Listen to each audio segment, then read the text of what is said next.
question was, is there a way I can make principal only payments on the loan? I know that when I go to make a payment online, there's no like way to check principal only. Yeah, so whenever like interest accrues daily on your loan, and whenever you do a payment, it's going to allocate as much as it needs to cover interest since your last payment. Mm-hmm. If you do an additional one-time payment, it'll math out to where that'll fully go to principal. Like if you do it like in between your auto payments or when you usually do your standard payments, it'll likely kind of split the interest you usually see at that point.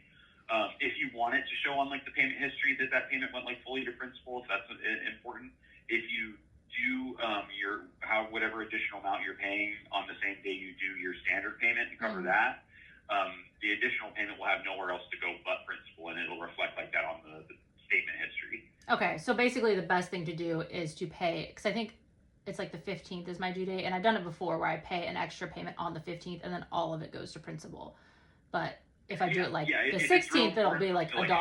Yeah, you're right. Like if it's real important for it to show on the history that it went fully to principal, then yeah, you'll want to do what you're describing, where you do your additional payment on the same day you're covering your standard one. Okay. There's no way to do a principal only payment like if it's not on that payment day of the month. Yeah, exactly. Like there's not like a box to check that'll avoid the interest payment. Like if you're doing an additional payment of some sort, it's always going to try and cover anything that's there.